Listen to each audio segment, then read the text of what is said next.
नमस्कार मित्रांनो, वादी एक दावा दाखल करतो, तो प्रतिवादीच्या विरुद्ध दावा दाखल करतो. दिवाणी स्वरूपाचा दावा असतो आणि तो त्या प्रतिवादीकडून प्रतिवादीच्या विरुद्ध माननीय न्यायालयाकडून काही मागण्या मागत असतो. जेव्हा अशा प्रकारचा दावा दाखल केला जातो त्यावेळी एक त्रयस्थ व्यक्ती येते आणि ते म्हणतात की आमचा यामध्ये इंटरेस्ट आहे आणि दिवाणी प्रक्रिया संहिता ऑर्डर 1 रूल 10 प्रमाणे जे आहे ते आम्हाला सुद्धा या दाव्यामध्ये समाविष्ट करा. तर केवळ त्यांनी तसं ॲप्लिकेशन दिलं म्हणजे त्यांना वादीच्या दाव्यामध्ये समाविष्ट करता येईल का? ते आवश्यक पार्टी आहेत किंवा नाहीत हे कसं ठरवायचं? आणि या संदर्भामध्ये माननीय सर्वोच्च न्यायालयाचा एक महत्त्वपूर्ण असा न्यायनिर्णय आहे आणि त्यामध्ये असं म्हटलेलं आहे, केसचं नाव मी आधी सांगतोय, NAK नाक इंजिनिअरिंग कंपनी प्रायव्हेट लिमिटेड विरुद्ध तरुण केशरीचंद शहा व इतर. मी ज्युनियर वकील मित्रांसाठी केस लॉ परत एकदा रिपीट करतोय. नाक NAK नाक engineering company private limited versus तरुण केशरीचंद शहा व इतर. आणि हा रिसेंट केस लॉ आहे. याच्यामध्ये माननीय सर्वोच्च न्यायालयाने म्हटलेलं आहे की प्लेंटिफ इज डॉमिनस लिटिस, हा लॅटिन शब्द आहे. Plaintiff is dominus litis can't be compelled to add a defendant in a suit. म्हणजे वादीला त्यांच्या दाव्यामध्ये अशा व्यक्तीला प्रतिवादी म्हणून समावेश करावं वादीनं असं भाग पाडता येणार नाही ज्यांच्या विरुद्ध वादीची मागणीच नाही. केवळ प्रतिवादी म्हणतो की माझा यामध्ये इंटरेस्ट आहे, केवळ प्रतिवादी म्हणतो की मला या दाव्यामध्ये म्हणजे यायचं आहे, पार्टी व्हायचं आहे, तर या मुद्द्यावर त्या प्रतिवादीला किंवा जो थर्ड पार्टी आहे जो ॲप्लिकेशन करतोय दिवाणी प्रक्रिया संहिता ऑर्डर 1-10 खाली, तर त्याला पार्टी ॲड करता येणार नाही.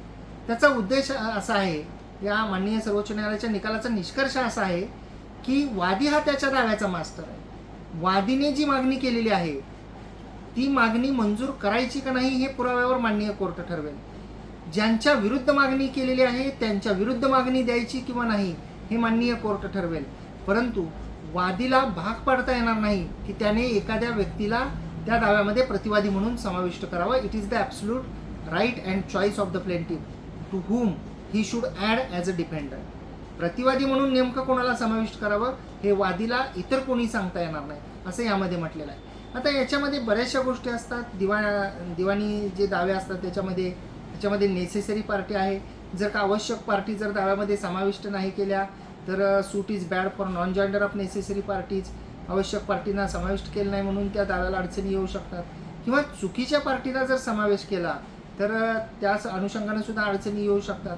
परंतु त्याचे जे कॉन्सिक्वेन्सेस आहेत न करण्याचे ते वादी जो आहे तो भोगेल की जर का त्यांनी आवश्यक असणाऱ्या पार्टी किंवा ज्यांच्या विरुद्ध, फॉर एक्झाम्पल टायटल प्रॉपर्टीचं एकाकडे आहे आणि वादीने जर दुसऱ्याच व्यक्तीच्या विरुद्ध दावा दाखल केला तर त्याचा दावा डिसमिस होईल.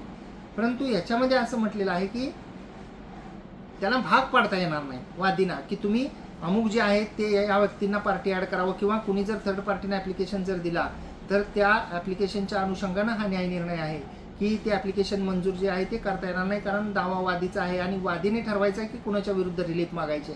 जर त्याच्यामध्ये काही दोष असतील, डिफेक्ट असतील, वादीचा दावा कायद्याने चालू शकत नसेल, रॉंग पर्सनच्या विरुद्ध दावा दाखल केलेला असेल तर तो दावा डिसमिस होईल.